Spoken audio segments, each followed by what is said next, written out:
Comment se sentir libre en toutes circonstances? En fait, je crois que ça a vraiment rapport avec comment on voit les choses, notre perspective sur la vie. Salut, moi c'est Evaline et dans cette vidéo, je vais te parler de 3 stratégies qui peuvent t'aider à te sentir libre en toutes circonstances, peu importe c'est laquelle, tu peux avoir le sentiment d'être absolument libre. D'abord, c'est quoi la liberté pour toi? Est-ce que tu sens que quand tu es libre, c'est parce que tu n'as pas de responsabilité ou au contraire, est-ce que tu sens que tu es plus libre quand tu as vraiment le contrôle sur la situation? En fait, j'ai réfléchi à la question et je me suis dit que c'était pas mal impossible d'avoir zéro responsabilité dans sa vie d'adulte. Donc, on va déjà oublier cette idée-là. Par contre, on va y revenir un petit peu, juste pour que je vous fasse part d'une des stratégies par rapport à comment se sentir libre en toutes circonstances.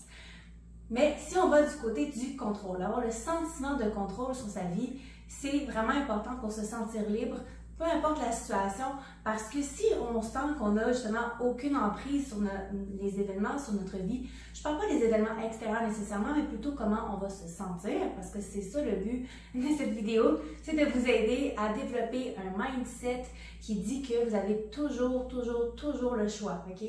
Donc les gens qui disent, si tu en fais partie, je suis désolée, mais si tu dis que « Ah, j'avais pas le choix, on n'a pas le choix », tu as toujours le choix, tu dois juste assumer les choix que tu fais. Okay? Et aussi, des fois, oui, on est dans des situations où est-ce qu'on peut se sentir emprisonné, mais c'est justement ça le but du vidéo, c'est de vous aider que peu importe la situation, vous allez vous sentir vraiment libre au fond de vous parce que c'est une question de mindset, c'est une question d'attitude et de vision des choses. Donc, l'idée, c'est de se dire et d'entretenir la croyance qu'on a toujours le choix de comment on veut se sentir.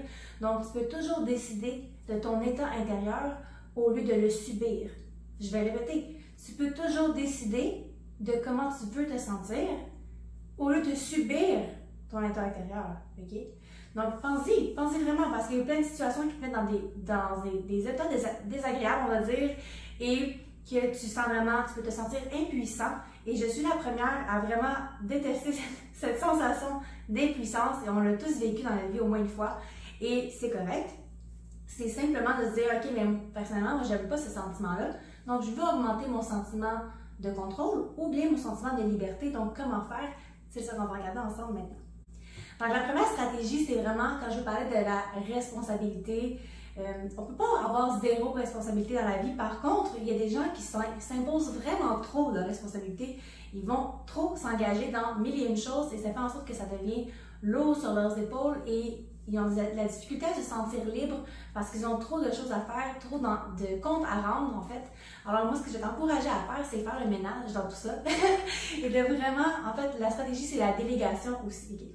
Faire le ménage et déléguer. Alors, faire le ménage, ça veut dire, regarde tout ce que tu as à faire dans une année, dans une semaine, peu importe c'est quoi la situation. Et regarde à ce moment-là s'il y a des choses que tu dis, ben ça, je pourrais vraiment comme l'enlever carrément parce que c'est pas si important que ça pour moi. Donc, je te ramène au niveau des valeurs. Qu'est-ce qui est important dans ta vie présentement et pour ta vie future? Parce qu'il y a plein de choses, réalise qu'il y a plein de choses dans le passé que tu as inclus dans ta vie présente, mais que c'est plus d'actualité. Donc, il y a de l'ordre à faire dans tout ça. Donc, vraiment, prends le temps de t'asseoir, prends une feuille, un crayon et fais simplement écrire c'est quoi qui prend de ton temps le plus présentement dans ta vie, puis c'est quoi qui te prend aussi beaucoup d'énergie. Ça peut aussi être au niveau de l'argent, dépendamment de ce que tu veux, ce que la liberté signifie pour toi. Ça peut être vraiment une question d'argent, de temps, d'énergie, ces choses-là. Alors, écris tout ça et regarde, analyse par toi-même. Tu peux utiliser un système de cotation, par exemple, je sais pas moi, 10 sur 10, c'est vraiment quelque chose que tu veux absolument garder. 5, c'est vraiment à réévaluer et 0, ben vraiment, ça n'a plus lieu d'être dans ma vie. T'sais.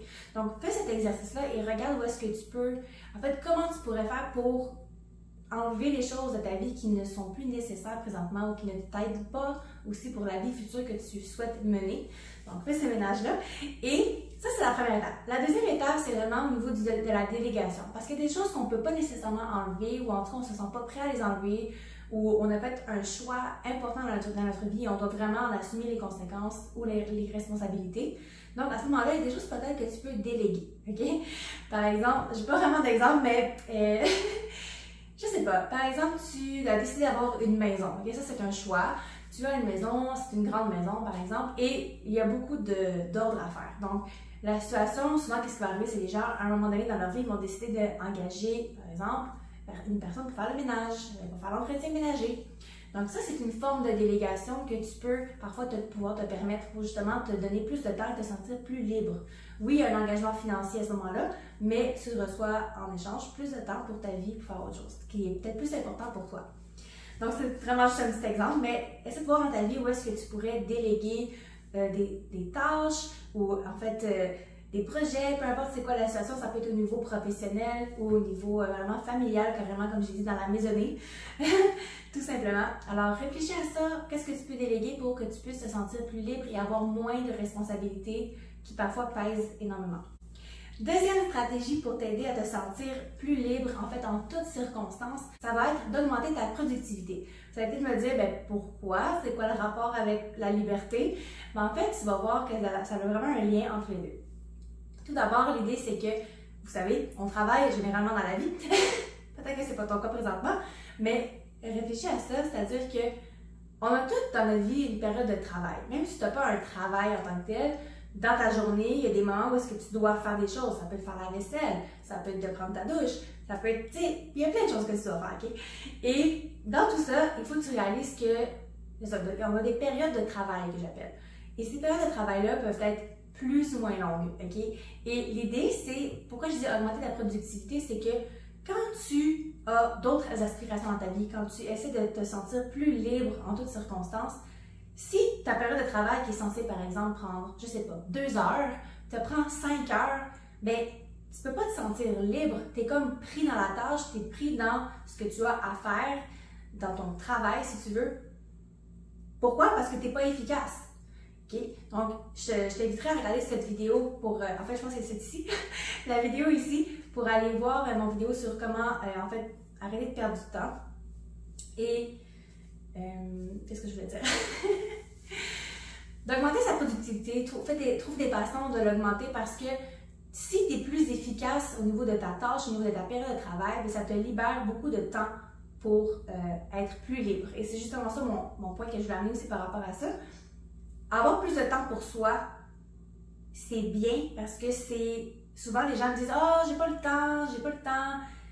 Tout le monde a le 24 heures dans une journée, c'est à toi de gérer ton horaire comme tu décides de le faire. C'est toi qui décides de faire certaines activités ou de ne pas les faire, dépendamment de tes priorités, de tes envies du moment aussi et de ta vision à long terme de ce que tu souhaites vivre comme expérience. Alors, on a tous 24 heures dans une journée. Essaie de voir est-ce que tu peux trouver des façons d'être plus efficace pour faire ce que tu as obligatoirement à faire parce que c'est tes responsabilités, c'est ton travail ou autre.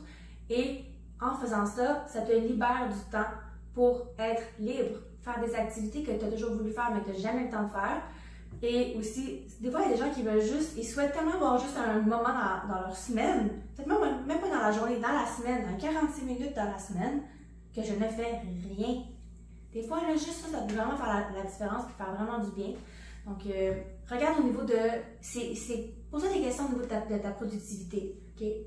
Regarde où est-ce que tu sens que tu fais beaucoup distraire ou que vraiment tu allonges la tâche alors que ça pourrait être vraiment fait en moins de temps pour te libérer justement des blocs de temps pour faire les activités qui t'intéressent le plus. Troisième stratégie pour se sentir libre en toutes circonstances, c'est d'être plus authentique envers soi-même et envers les autres. Pourquoi je dis ça? Hein? Encore une fois, ça n'a comme pas rapport, mais en fait, ça a vraiment un lien.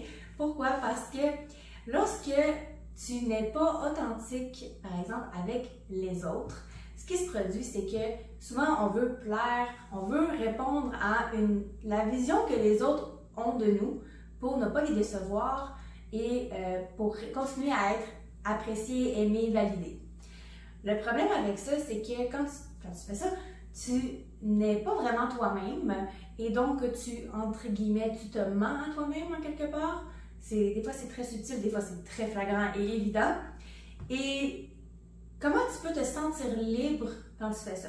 Tu es en train de rentrer dans une case, dans une catégorie pour être considéré par les autres, pour que les autres soient contents que tu répondes à leurs attentes et à leurs convictions sur toi-même. Moi, je ne trouve pas du tout ça, cette façon de faire-là. Alors, ce que je t'encourage à faire, c'est plutôt de développer la connaissance de soi et de développer le courage de te montrer sur ton vrai jour, en fait. Okay? Comment développer la connaissance de soi? Il y a plusieurs techniques, je peux t'en nommer quelques-unes rapidement. Tout ce qui est au niveau de la thérapie, au niveau du yoga, en fait, ouais, le yoga, la méditation, ces choses-là, et aussi le journaling, donc écriture de journal intime ou vraiment de se poser des questions. Le coaching aussi également, bien sûr, parce que la coach ou la coach te pose des questions pour que tu puisses vraiment en découvrir plus sur toi et mieux te connaître. Mieux se connaître, pourquoi? Parce que si tu te connais bien, tu vas pouvoir juger et discerner quand quelqu'un essaie de te faire rentrer dans une catégorie, de te faire rentrer dans une case et où il veut que tu répondes à des attentes que cette personne a de toi, parce que toute ta vie, tu as toujours répondu à ces attentes-là. Et là, finalement, c'est pas ton vrai toi, tu veux être toi-même, donc ça prend du courage aussi, on va se le dire, de se montrer sur son vrai jour, puis de passer par-dessus la peur du rejet.